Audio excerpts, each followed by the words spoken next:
Pinky Francis نے جو کام کیا ہے اس کو دیکھ کر لوگ بہت پریشان ہیں، لوگوں کو یہ سمجھ نہیں آ رہی کہ یہ پاسبل کیسے ہوا۔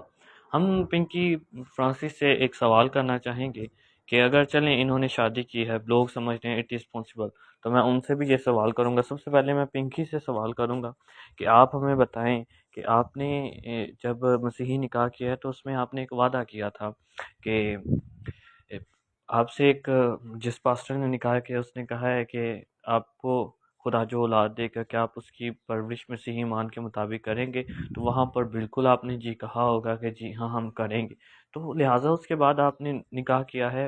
اس مذہب کے ریلیٹڈ جس مذہب کے لڑکے کے ساتھ آپ نے شادی کی، یعنی کہ مسلم نکاح کیا ہے، تو اس میں بھی پھر وعدے لیے جاتے ہیں، تو وہاں پر تو آپ مسیح کا انکار کر چکے ہیں۔ اور پھر اب ہمیں یہ بتائیں کہ جو آپ نے پہلے نکاح پر وعدہ کیا اس کا بھی آپ نے انکار کیا، اور ہمیں اب جو لوگ کہتے ہیں اٹ از پاسبل، تو میں ان سے یہ پوچھنا چاہتا ہوں کہ جو اولاد پیدا ہوگی وہ کیا آدھی کرسچن ہوگی اور آدھی مسلم ہوگی؟ تو آپ کا جواب ہوگا نہیں، آپ یہی کہیں گے کہ اور مرد کی جو نسل ہے وہی اس کا مذہب ہوگا۔ تو میں ان سے پوچھنا چاہتا ہوں کہ جب اس لڑکے نے شادی کی ہے،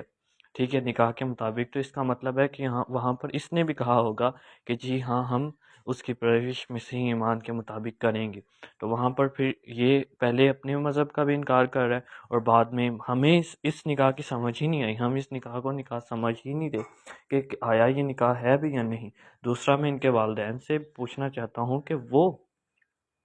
وہ کہاں گئے ہیں؟ ان کو کیا نہیں پتا کہ ہماری بائبل، ہمارا جو مذہب ہے وہ اس چیز کی اجازت نہیں دیتی؟ اب آ جاتی ہے پاسٹر کی بات کہ اس پاسٹر نے ایسا کیوں کیا۔ اب اس پاسٹر نے اس لیے ایسا کیا کیونکہ اس کو وہاں سے 25-30 ہزار مل چکا تھا، سو اسے پتا تھا کہ میری یہ دہاڑی بن گئی ہے، تو میرے لیے یہ زیادہ معنی نہیں رکھتا کہ یہ کس مذہب کی ہو کے کس میں شادی کر رہی ہے، میرے لیے معنی یہ رکھتا ہے کہ میں پیسہ کماؤں۔